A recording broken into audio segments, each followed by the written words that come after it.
Today we're talking about a guy who burned Athens to the ground, but he's also found in the Old Testament for saving the Jews from annihilation. The same ruler that the Greeks called a mad tyrant was loved by his own people for being a devout, thoughtful man carrying out the will of God. He ruled an empire that was one of the largest the world had ever known. His power stretched from the Indus Valley in the east to the Aegean and Egypt in the west. From the deserts of Central Asia to the coasts of North Africa, he built palaces so magnificent that their ruins could take your breath away. 2,500 years later, he launched an invasion of Greece with somewhere between 100,000 and over 1,000,000 men, and he lost. His name was Xerxes, also known as Ahasuerus, and his political and religious influence across the ancient world is one of the most outstanding and misunderstood in all of history. And today, we're getting into all of it. So sit back, relax, and welcome to History Camp.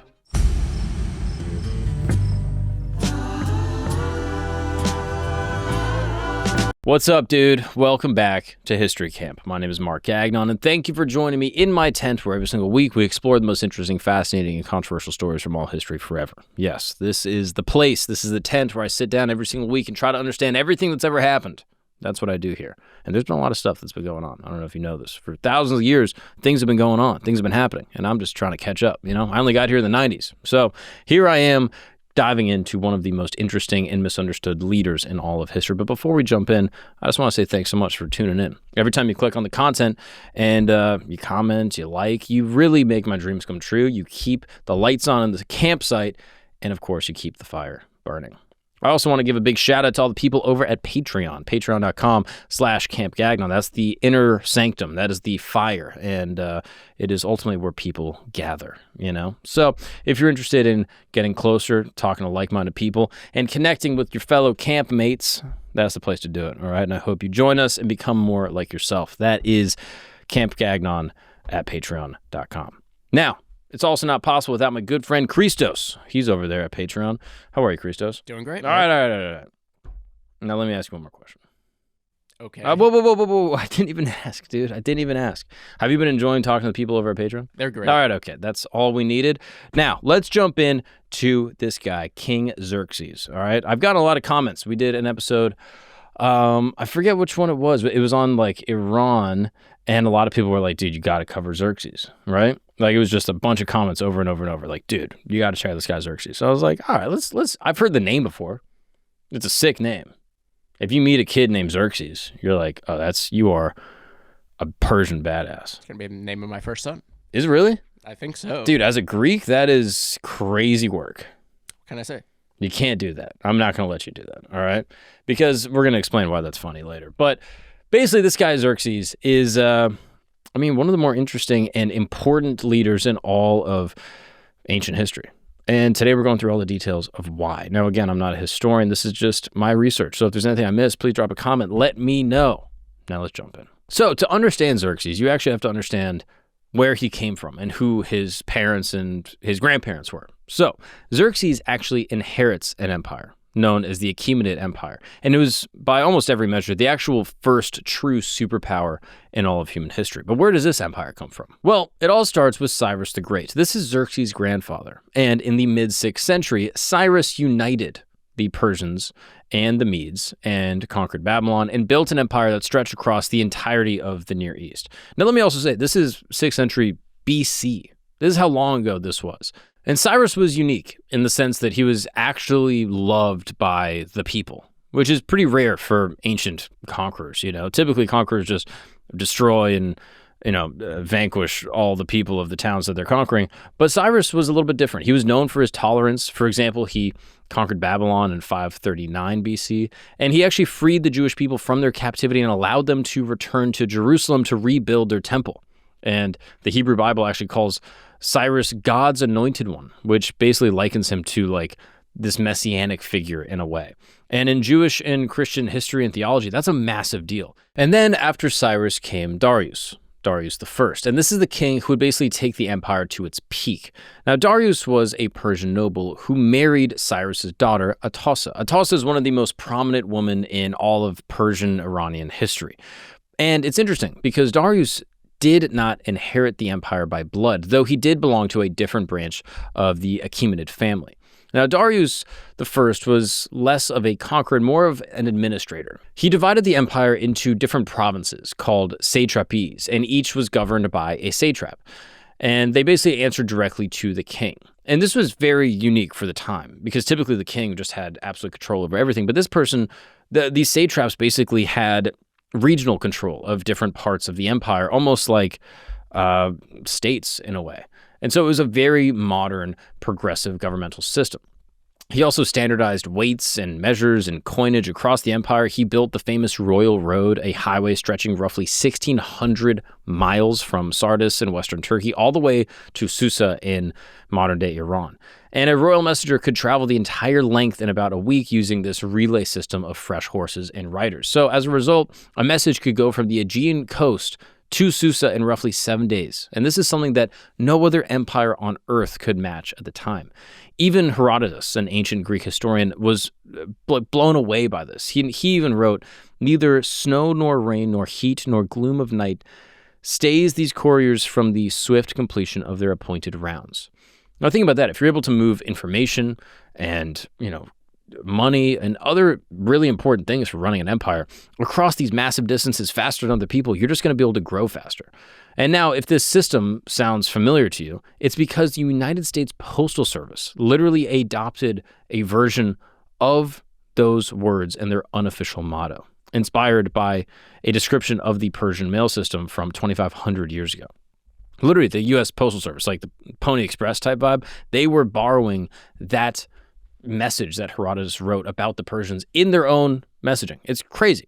And now, in addition to all that, Darius built Persepolis. Now, Persepolis wasn't a capital in the traditional sense. The empire had several administrative centers, including Susa, Babylon, and a bunch of other places. But Persepolis was the ceremonial heart of the empire. It was where the king received tribute from all the nations under his rule, where the grand festivals were, and where the sheer power of Persia was put on display for the world to see. Darius began construction around 518 BC, and the complex was still being expanded when Xerxes actually took the throne.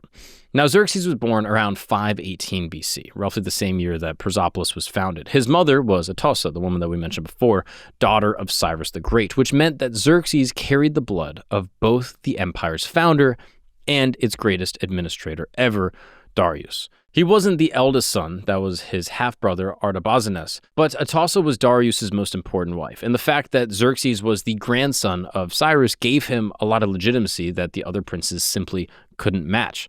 Now, of course, with every ancient kingdom, even until today, secession is a massive problem. So when a monarch or a king or a pharaoh, whatever, has a kid, they're probably going to have multiple wives, and ultimately all of those kids will be princes, but it is the kid with the most pure bloodline, or the kid that is the favorite of the monarch, that is ultimately going to take the throne. Or there might be a battle, a civil war, some type of assassination, who knows? But in this case, it was Xerxes that takes the throne. So when Darius dies in 486, Xerxes ascends and basically takes control of the most powerful empire on earth. He's roughly 32 at the time. But Xerxes didn't have an easy day stepping into this new role. He didn't exactly inherit a completely peaceful kingdom. He inherited kind of a crisis. You see, there were two major problems that Xerxes was facing the second he takes power. The first problem was Egypt. You see, Egypt at this time had revolted against Persian rule in 486, and this was right around the time that Darius had passed away. And the rebellion needed to be crushed before it could inspire all these other provinces to follow.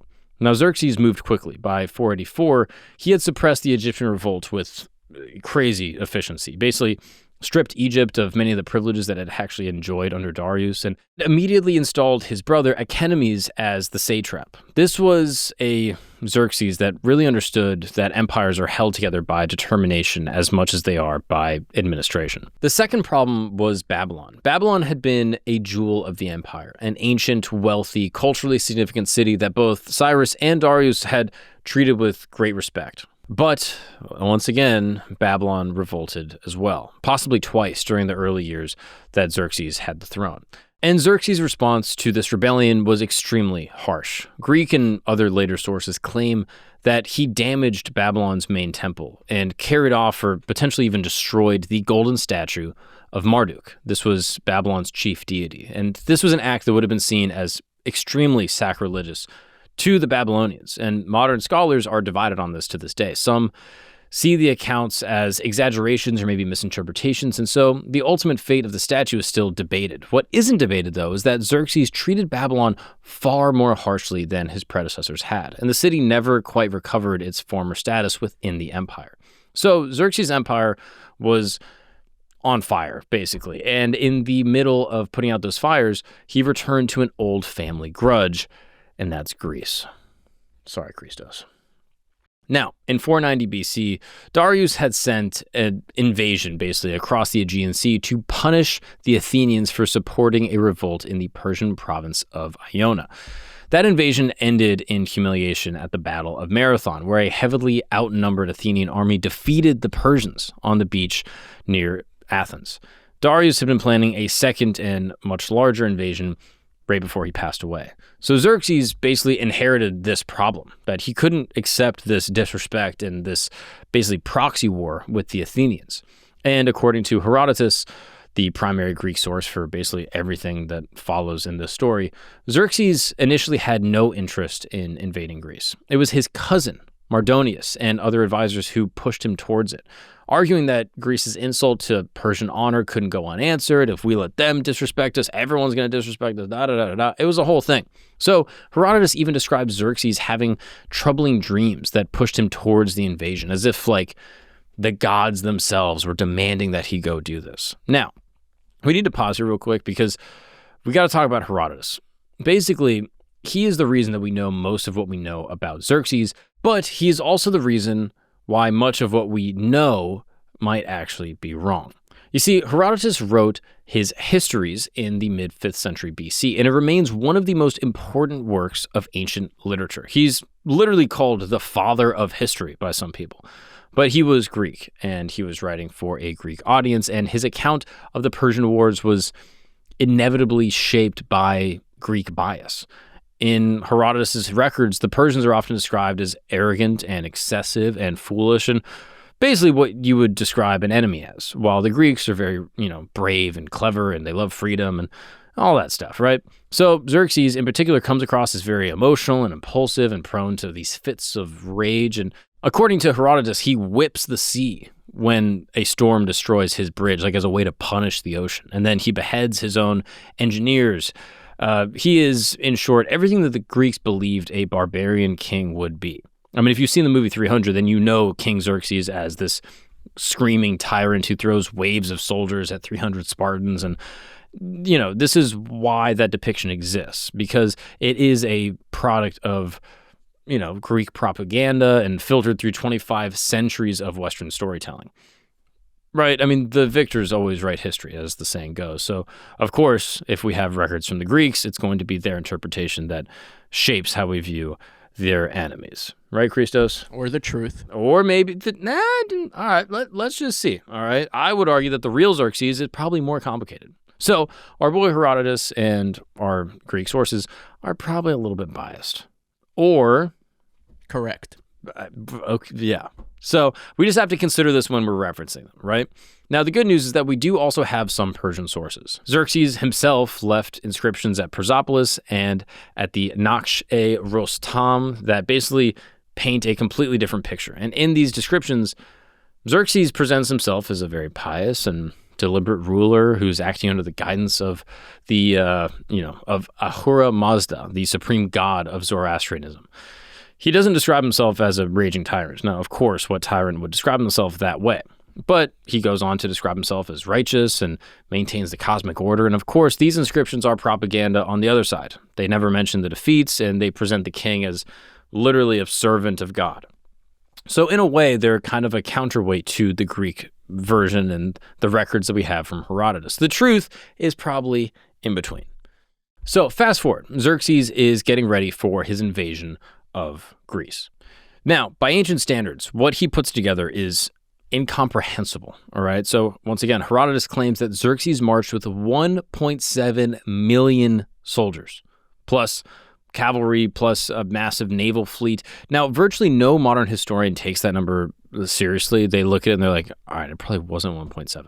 I mean, logistics alone make it impossible. You can't feed 1.7 million people while on campaign. and you can't supply them with enough water. I mean, it's just impossible. Modern estimates will range from like 100,000, maybe 300,000, which is still crazy, and roughly a fleet of like 600 to 1,200 warships. Even on the lower end, that's still maybe the largest military force that the ancient Mediterranean world had ever seen up until that point. And even at 100 or 200,000 men, you're talking about a literal city of men going to kill you and destroy you and your people and take everything that you've ever had. I mean, think about that. The preparations for this would take years.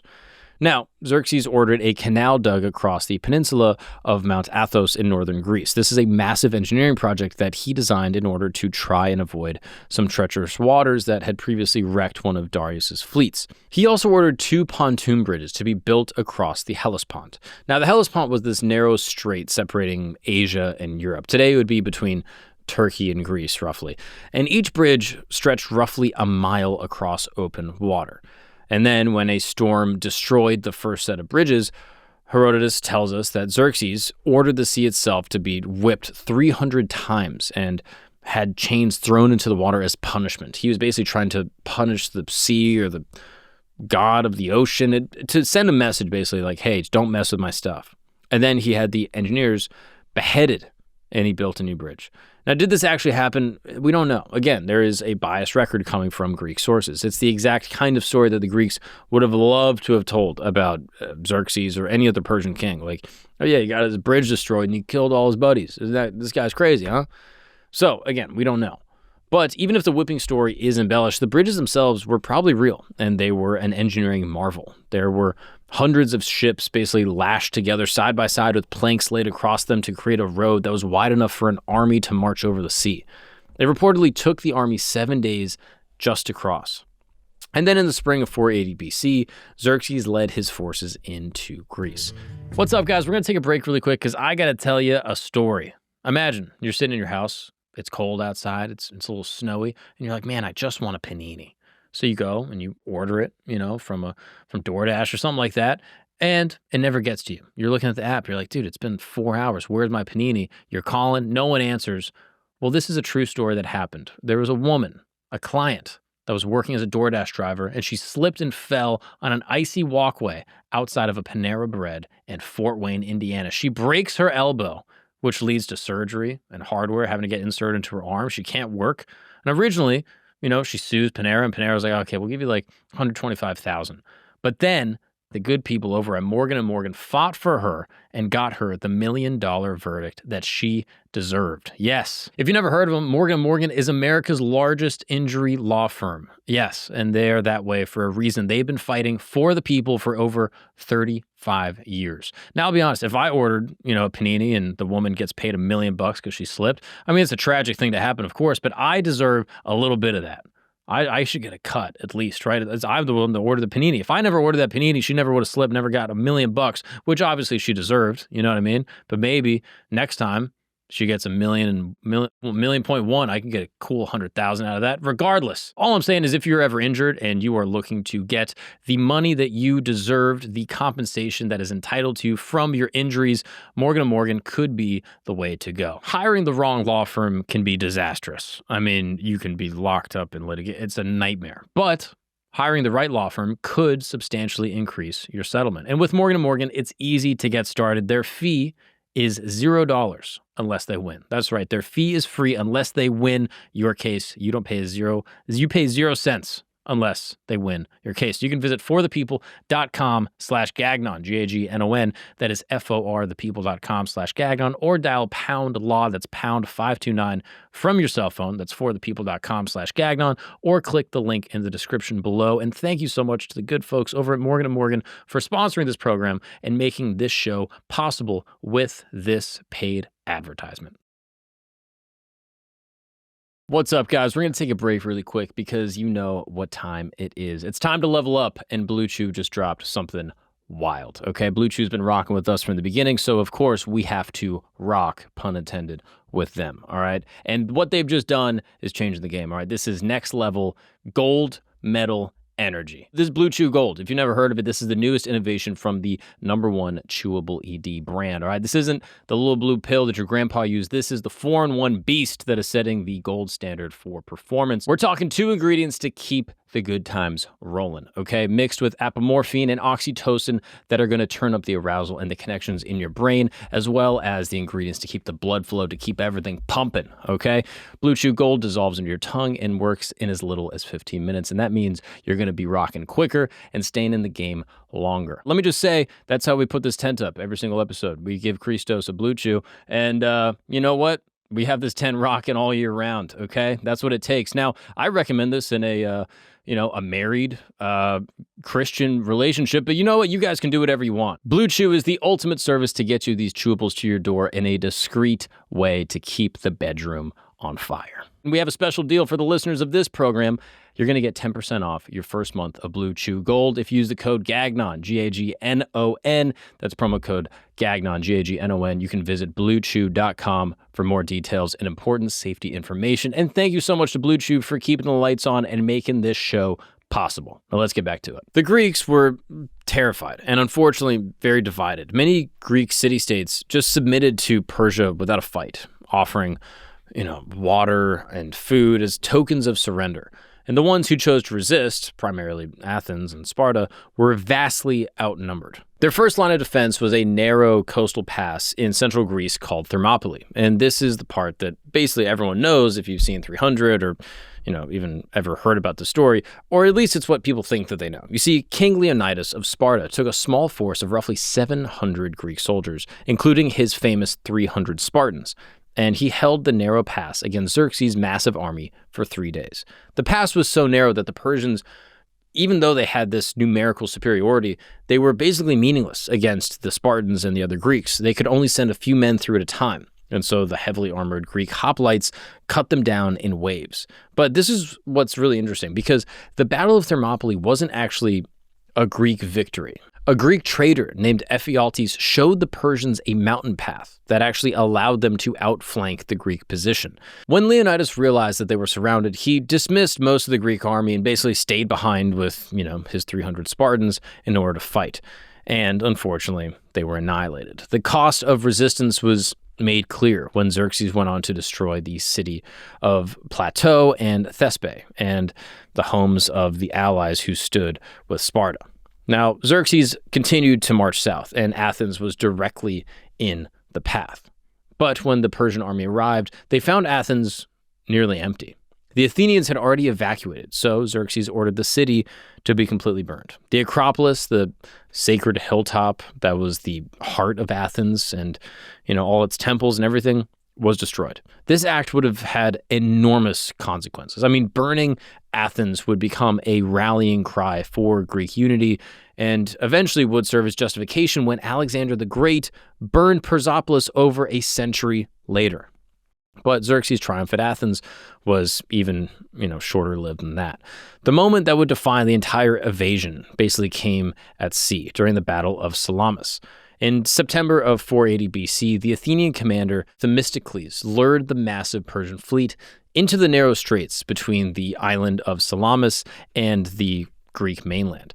And these waters were so confined that the Persians' numerical advantage once again became a liability. This is basically like a repeat of Thermopylae, but now at sea. Their ships were packed too tightly to maneuver, and the smaller, more agile Greek triremes actually just tore them apart. Herodotus tells us that Xerxes watched the battle from a golden throne set up on the shore, literally just posted up on land, watching the ocean and all of his troops fighting. And he actually witnessed the destruction of his navy in real time. Now, whether that specific detail is true or not, we don't know, but the outcome was devastating. Xerxes lost roughly a third of his fleet in a single afternoon. Now, with the fleet crippled and his supply lines at risk, Xerxes did the rational thing. He cut his losses and took the core of his army home. He left behind a large force under his general Mardonius to continue the campaign, but the following year, the Battle of Plateau in 479, a combined Greek army decisively defeated Mardonius and his forces. Mardonius himself was killed, and on that same day, or perhaps within days, the Greek fleet destroyed what was left of the Persian navy at the Battle of Mycale on the coast of Asia Minor. The Greek invasion was officially over, and Xerxes and his efforts had failed. But the truth is, Xerxes' Greek invasion, as dramatic as it was, occupied only a few years of a reign that lasted over 2 decades. And when you look at what Xerxes actually spent most of his time doing, it wasn't conquest or war, it was actually building. You see, Xerxes poured enormous resources into completing and expanding Persepolis. Again, this ceremonial capital that his father had actually started to build himself. And what he built there was truly staggering. So the Gate of All Nations, sometimes called the Gate of Xerxes, was this massive ceremonial entrance into the complex of Persepolis. 2 enormous stone bulls flanked the western doorway. This massive human-headed winged bull thing guarded the eastern entrance, and this giant inscription was carved into the stone, and it says, King Xerxes says, by the favor of Ahura Mazda, again, the king of Zoroastrianism, I built this gate of all nations. Much else that is beautiful was built in the Persepolis, which I built and which my father built. So literally just being like, this is fire. I did it. My daddy did it. And that's what it is. And, you know, like every ancient monarch, you got to throw your name on it. So every visiting dignitary, every person that brought tribute, you know, if someone was trying to do business, they had to come through and pass through the gate. And this was a deliberate reminder that they were entering the presence of the big dog, the king of kings, Xerxes himself. I mean, imagine that, walking into Persepolis at, you know, an ancient New Year festival of Nowruz. And, you know, Nowruz is a more cultural celebration than a religious one. So a bunch of different people would basically come together to celebrate the birth of the new year. And as you can imagine, the most impressive and bountiful Nowruz celebration was right in the heart of Persepolis.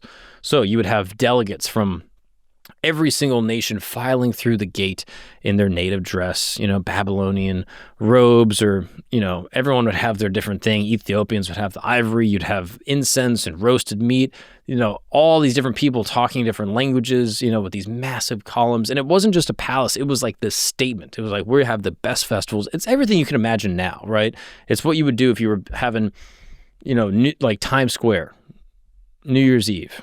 Like right in the heart of New York City, you got everyone coming together trying to show off. And this is what they were doing even back then. Xerxes also began construction of what is known as the Hall of 100 Columns, also known as the Throne Hall, which, when completed, was one of the largest roof structures in the entirety of the ancient world. 100 stone columns, each over 60 feet tall, supporting this massive roof made of cedar wood. The doorways were carved with these elaborate designs showing the king in combat with these mythical beasts. And, you know, this was a visual representation of the king's role as a protector of the cosmic order, so to speak. He also expanded the Apadana, which is the name of the great audience hall that his father had started to build.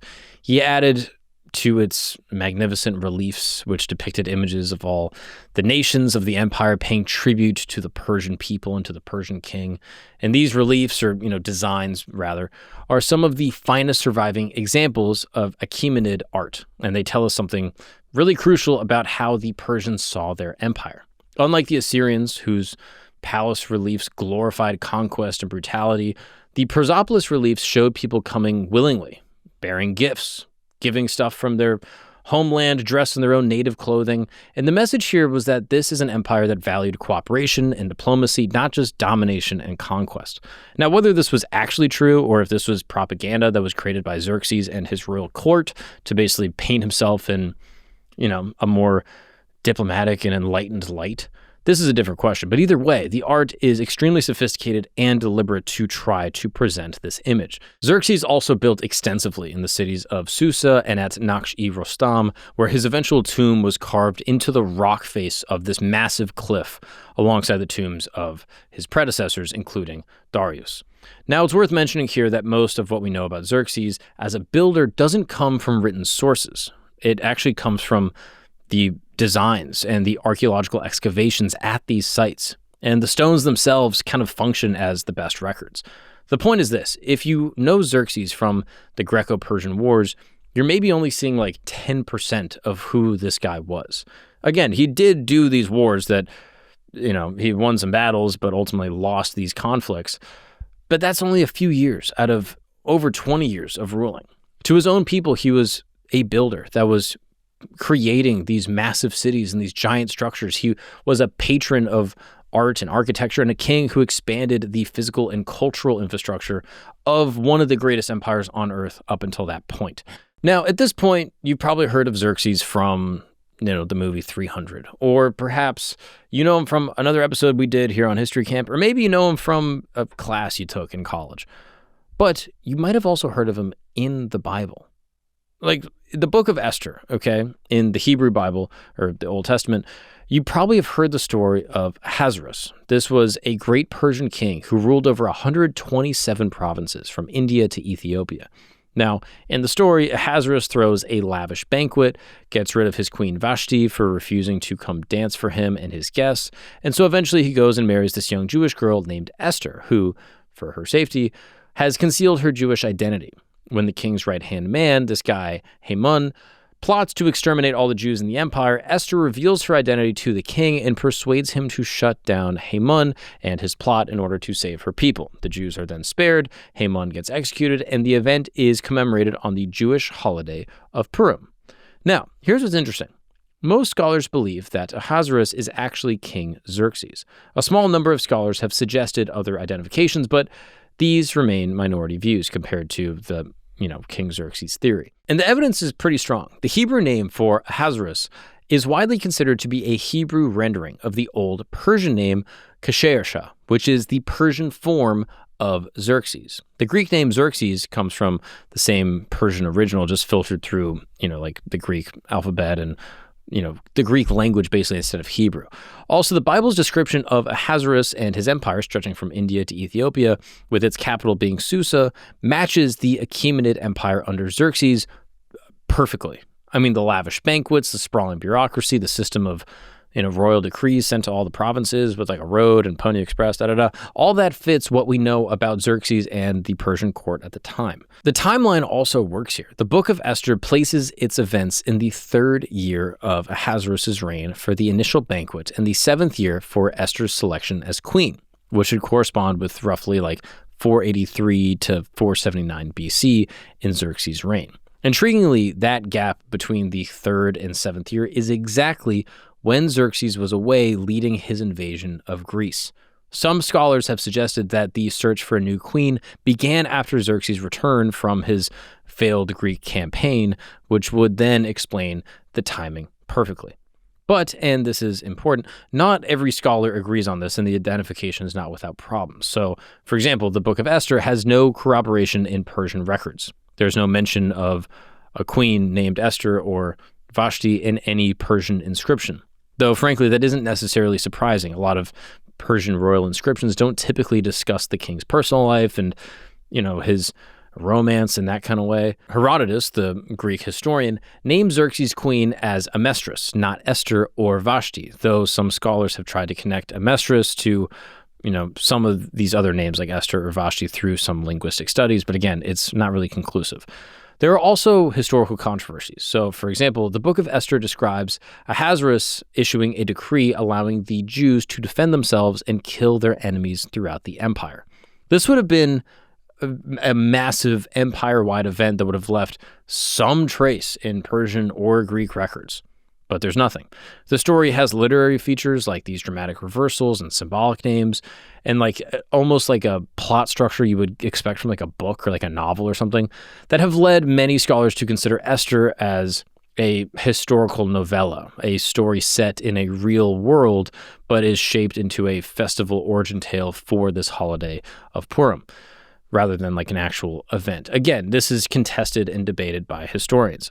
Now, given the supposed scale of the events and, this empire-wide decree and mass killings and this last-minute reversal and going right up to the edge and then saving the day at the last second, and the silence of both Persian and Greek sources about any of this is one of the strongest arguments for, basically going against the telling of Xerxes in the Book of Esther.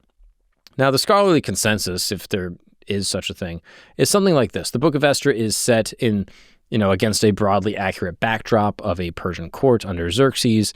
And Ahasuerus is almost certainly representative of Xerxes, but the specific events of the story, the plot against the Jews and Esther's intervention, the killings, might be some type of literary elaboration rather than a strict documented historical retelling. The book may preserve genuine memories of, what it was like being Jewish in the Persian Empire in, 6 BC or whatever, but just wrapped in a narrative framework designed to explain and celebrate the festival of Purim. What's not debated is the cultural impact. Purim remains one of the most joyous holidays in the Jewish calendar. I actually went to Purim in Williamsburg this past year.